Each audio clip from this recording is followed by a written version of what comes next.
23-year-old Kayla Hodgson worked as a bottle girl. Late at night in the clubs, while the music was blasting and the drinks were flowing, she received a lot of attention. Though Kayla may have been popular with the men at the club, that was not always the case with other women. So when Kayla Hodgson was tragically found stabbed to death inside her home, investigators rapidly shifted their focus from the men in her life to the women in theirs. It seems that one rejected female's jealousy-fueled anger towards Kayla had been brewing for some time, and it had finally boiled over. Thinking I ain't gonna go look on their page, I be looking at y'all page, and y'all can't talk about me because... Hi there, I'm Kevin, and welcome to Just Thought Lounge. Today's case has very recently reached its conclusion. It's the story of a young woman living her life, free from drama and hatred, or so she believed. It was only after she met her tragic fate that the seriousness of the threats she faced became so obvious to everyone. Let's take a look.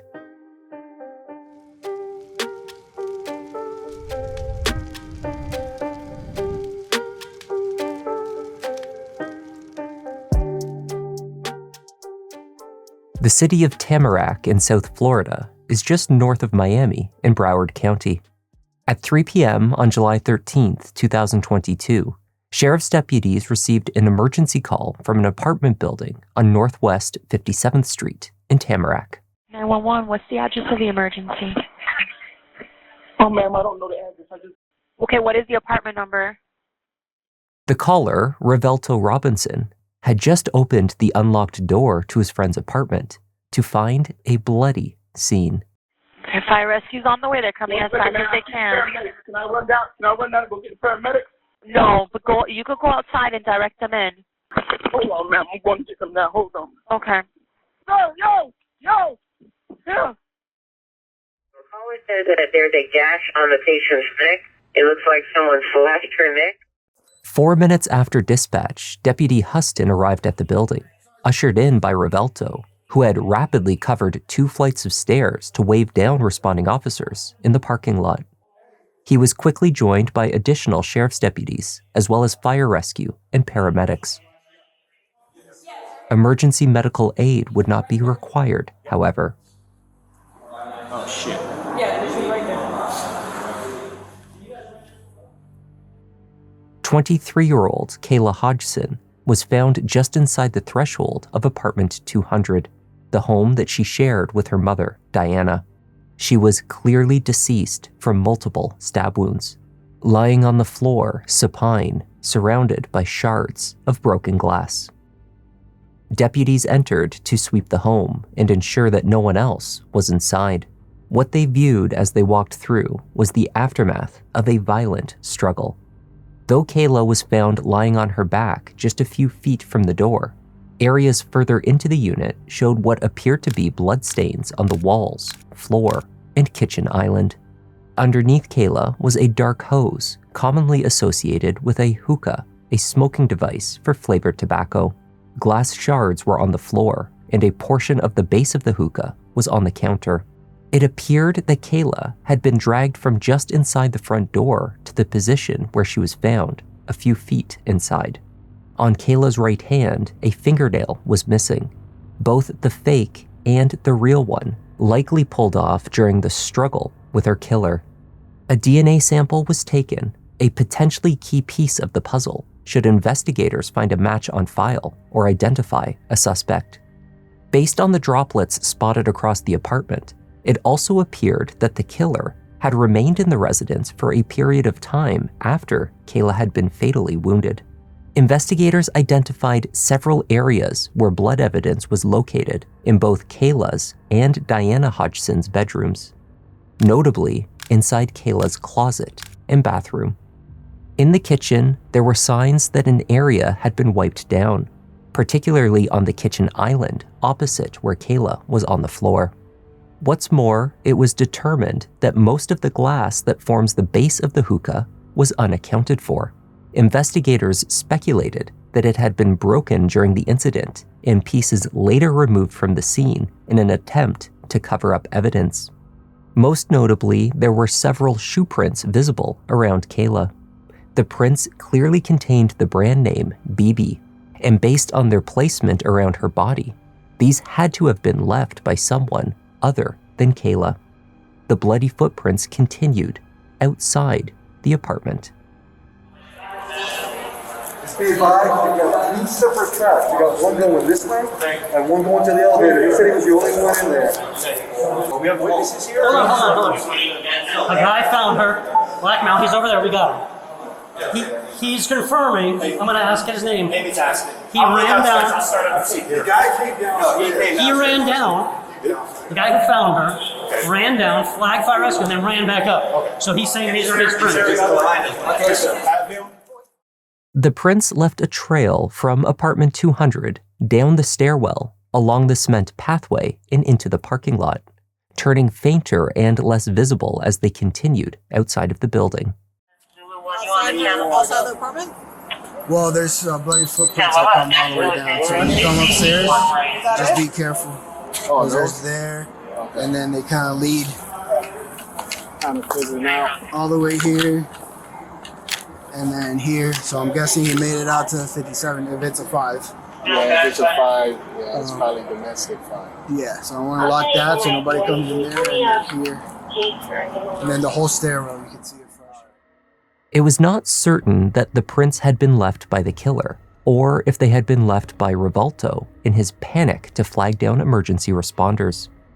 Though investigators examining the scene inside the unit were beginning to believe that items had been removed and perhaps carried to the building's garbage bins, following the path outlined by the bloody footprints.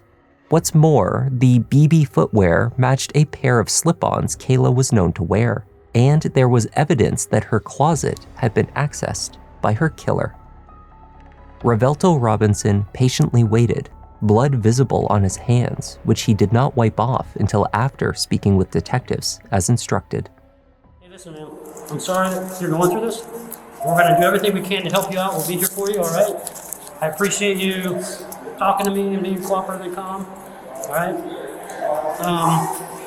We're going to have a million questions to ask you.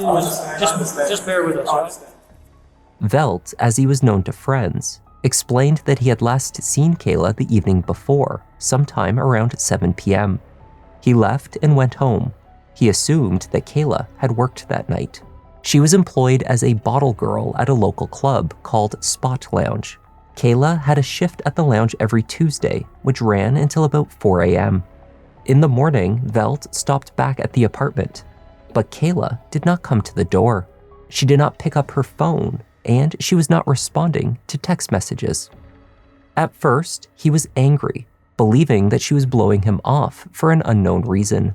But after he left, Velt spotted her car parked in an unusual spot, just outside of the building's lot, instead of directly by the entrance. He thought this was so uncharacteristic of Kayla's behavior, combined with her giving him the silent treatment, that he grew suspicious. So he returned to the apartment. This time, he tried the door. It was unlocked. Now I'm banging on the door because I'm like, your car is here. I'm banging on the door. Okay. And then I just checked the door, and I checked the door open, and she was right there. Hold on 1 second. Okay, so she's facing, her head is facing this way, and her arms is out right here. Right here. As soon as you walk in by the island, in the kitchen on the left side of the island. So literally on the left side. Do you see anything unusual besides the fact that she's here? No, nothing out of the ordinary I was seeing besides that. Okay. Was there anything around her? Anything near her? She had a hookah. She had a hookah rope. Her hookah hose was under her. Okay. Rivalto described his relationship with Kayla as just messing around. Velt had a girlfriend named Nadia who lived in New York. By all accounts, Kayla knew about Nadia, but Nadia did not know about Kayla. You've been dating her for about a year? Yes. Are you her only boyfriend? I have no idea. Okay, Just no messing problem. around. Okay. And for about a year? Yes. She's a bottle girl at a party. She what? She's a bottle girl at a party. She works at Jamaican party every weekend. Hold on. Every Tuesday, I mean. Where's that at? It's right down the road in this closet down here. In her capacity as a bottle girl or bar doll and waitress at Spot Lounge and other locations in and around Tamarack, Kayla received a lot of attention. She met men easily and dated frequently. Her close friends offered a few names. In addition to Velt, she had been on a few dates with a man named Shakir, was also in contact with a man from the club, though they only had a nickname for him. She was in occasional contact with a realtor from New York named Terrence, and she had an ex-boyfriend, though friends said he was no longer in the picture. They also reported that she was not the type to make enemies. She did not seek out drama and was loved by many. Kayla was described as an amazing daughter, a very loved and adored big sister, friend, granddaughter, and cousin. They remembered her great smile, but most of all, Kayla's compassion, humbleness, and loyalty. She had a vibrant personality and a big heart. Investigators were now faced with the crucial task of identifying who could have wanted Kayla dead. Officers on scene recovered one of the first clues as they canvassed the building, asking neighbors if anyone saw anything.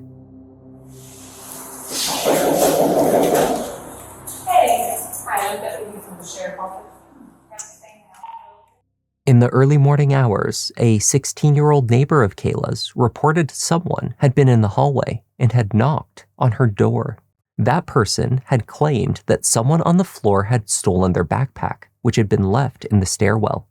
After speaking with officers at the apartment building, the teen gave a recorded statement to detectives. In your own words, could you just tell me about what happened that night? So it was around like 2:30 maybe. I heard a knock at the door, so I looked through the peephole, but I wasn't sure who it was. But I seen there was a woman, and she was kind of standing off to. When I opened the door and I poked my head out, she was talking to me. She was kind of not looking, like she was looking, but like over her shoulder. And then at one point, she turned and she pulled her mask down, and she told me that she looked like someone took her bag. Like she put a bag down on the stairs, walked around the complex. Told me she came back and her bag was gone.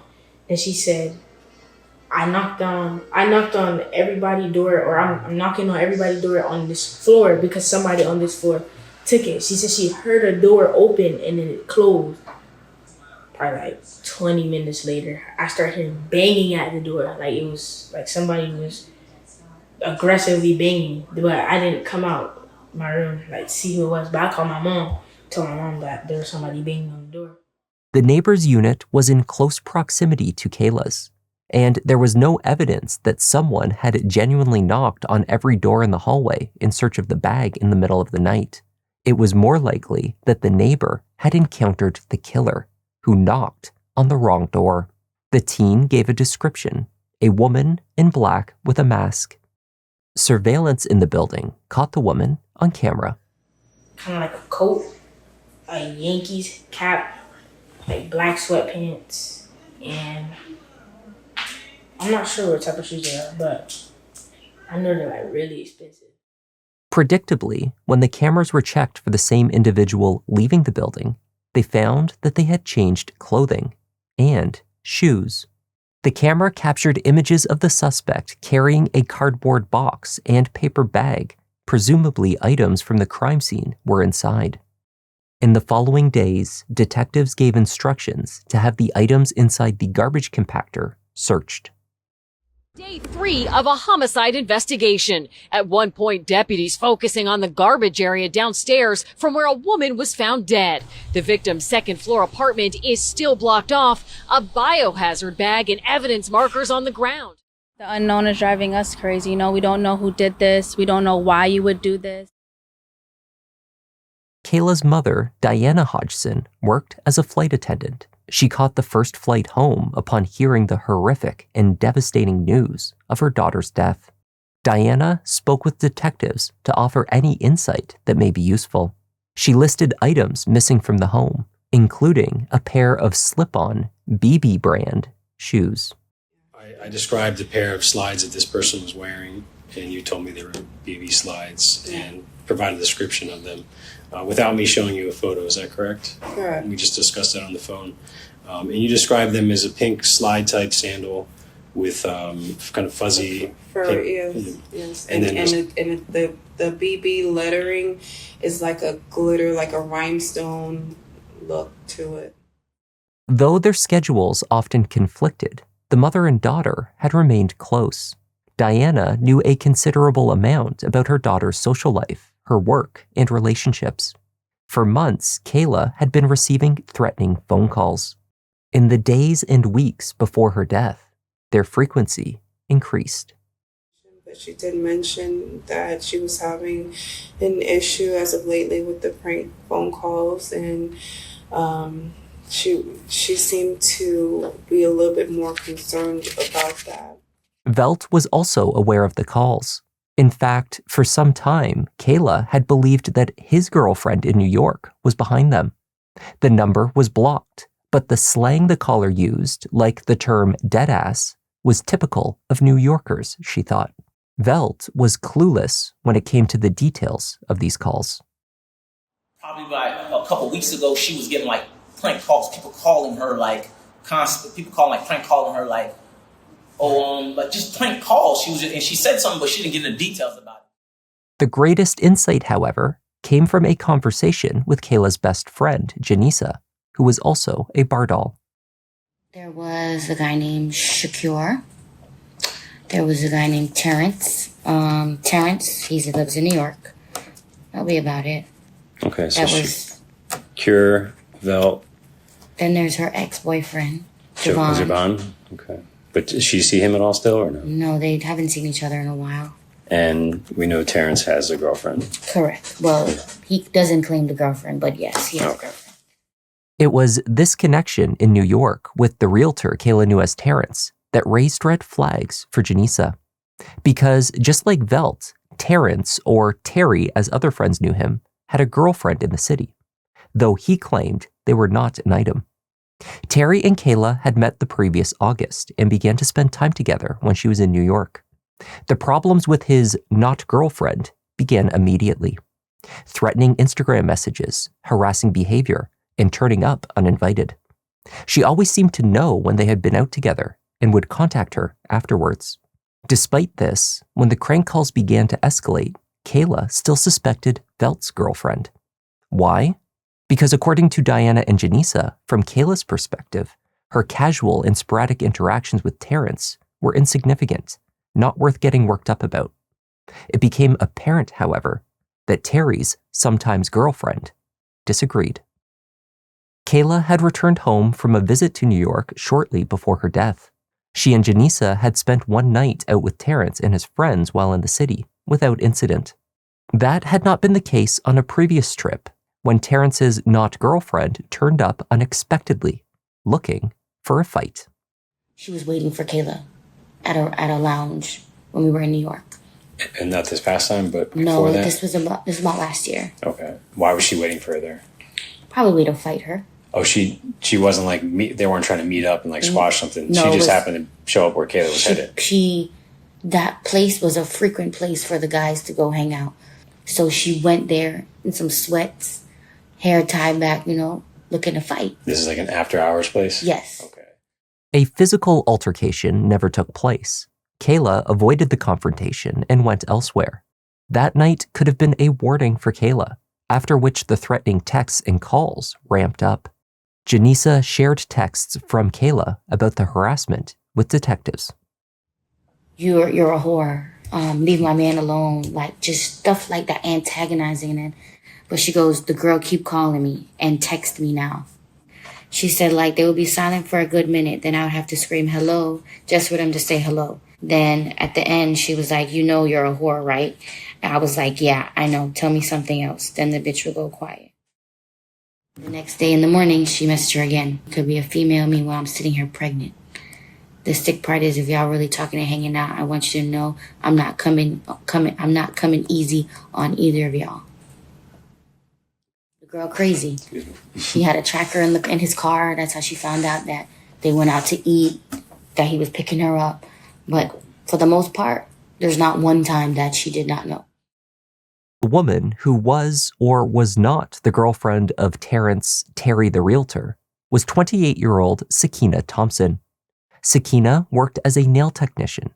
She had launched a YouTube channel offering beauty tips and makeup tutorials some years earlier.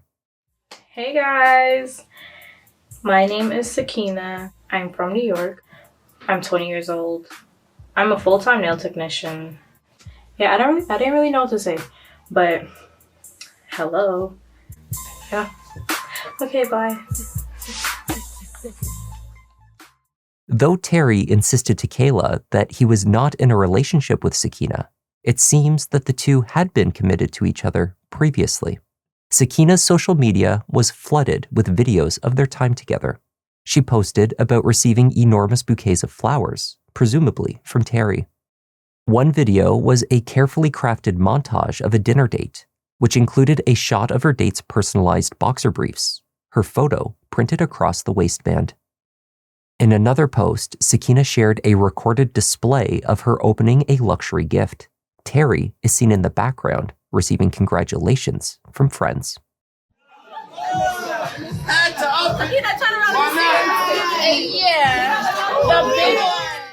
Whether Sakina was exaggerating the blissful nature of her relationship or not can only be speculated.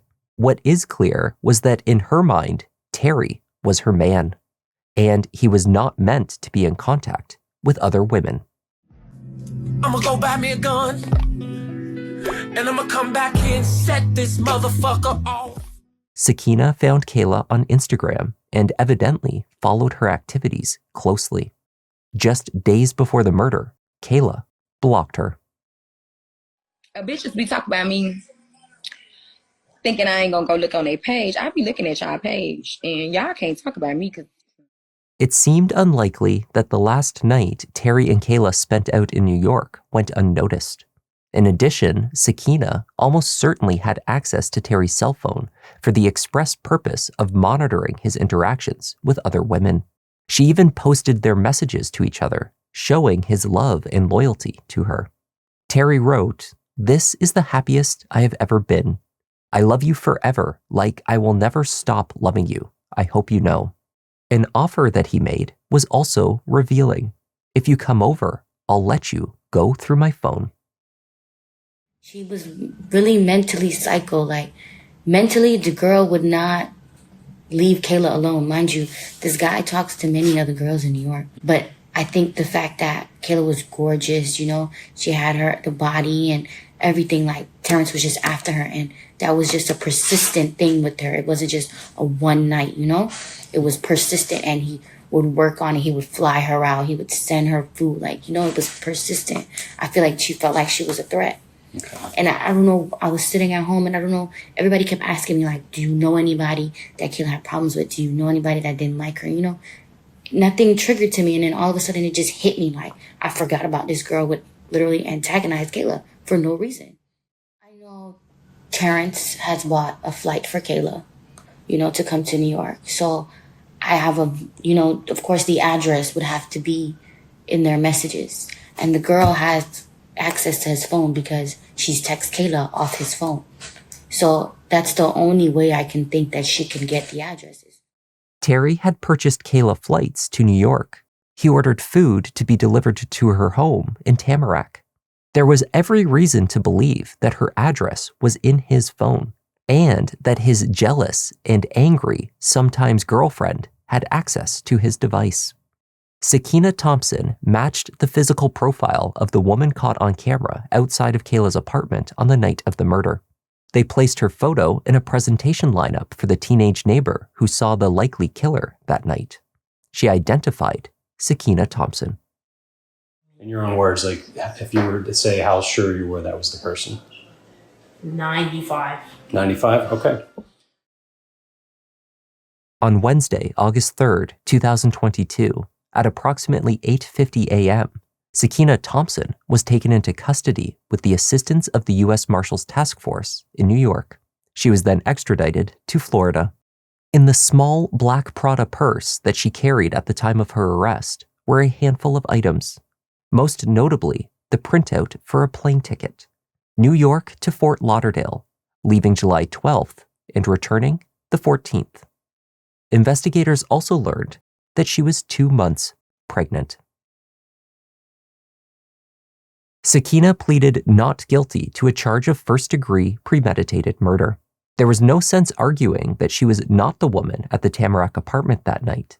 In addition to the plane tickets, investigators linked her to a stay at the Plaza Hotel, to Lyft car rides to and from the airport, as well as attempts to conceal the Ubers she ordered to and from Kayla's apartment by using a fake account. The DNA found under Kayla's fingernail eventually returned a mixture of hers and an unknown male, a fact that may have suggested some gaps in the case. However, the mountain of circumstantial evidence tracking Sakina to the crime scene and cleaning up afterwards was overwhelming. Social media accounts report that Sakina gave birth in 2023 while in custody, awaiting trial for the murder of Kayla Hodgson.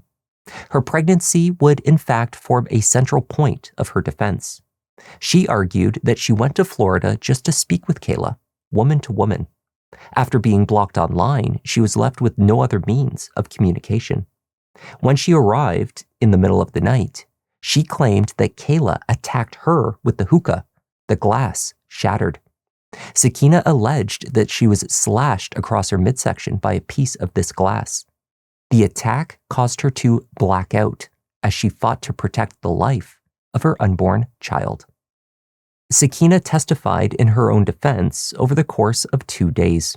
She admitted to cleaning up parts of the crime scene, changing into fresh clothing that she located in the apartment, and then discarding evidence into the trash before fleeing.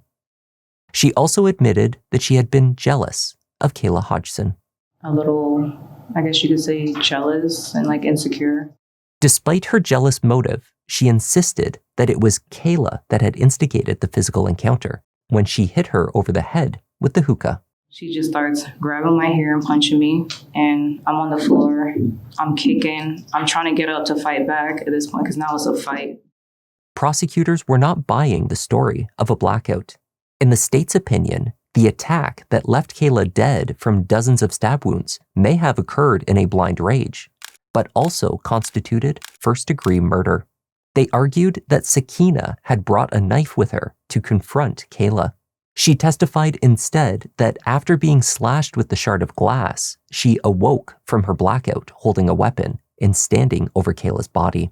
She must have grabbed for something sharp during the struggle. A knife was never located, though the state argued it was successfully disposed of. Despite the temporary blackout, Sakina did have the presence of mind to attempt a cleanup, change into fresh clothing, and dispose of her bloodied items. Punching me. Punching you where? My face. Where on your face? Point to it for it. I don't remember, but everywhere on You my don't face. remember where she was punching you in your face? In my face. I mean, this is why you killed her, right? No. Right? No. It's not? No. You didn't kill her because she was fighting you? No, I killed her because she took the glass from the hookah and slashed me across my stomach. I wasn't really walking over the blood, I was walking in the blood. You walked in the blood? Yes. With what shoes? The BB shoes. I changed my shoes. On Tuesday, the 14th of October, 2025, after an hour of deliberation, a jury found Sakina Thompson guilty of first-degree murder. Her sentencing took place on December 1st. Kayla's mother and brother gave victim statements to the court. They thanked law enforcement and the prosecution for their dedication in obtaining justice for Kayla. They noted that the number of friends and family members that attended court that day and throughout the trial stood as a testament to how many lives Kayla had touched and how deeply she was missed. Others also spoke, including Kayla's aunt and godmother. We are forever changed, but by God, He did break us. We are stronger, and Kayla will be remembered always. Handing down his sentence, Judge Siegel described the murder as heinous and noted that a life term was the only appropriate punishment for the premeditated killing. He gave Sakina Thompson this sentence without the possibility of parole.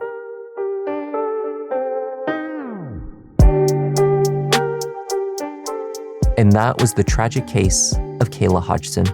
Thank you for joining me, and I'd like to offer a welcome this week to our newest Sherlock Holmes members. RNB is BA, Leah Perry, and Nikki Nicole. Great to have you in the lounge. I'm Kevin. This is Just Thought Lounge, and I'll see you in the next one.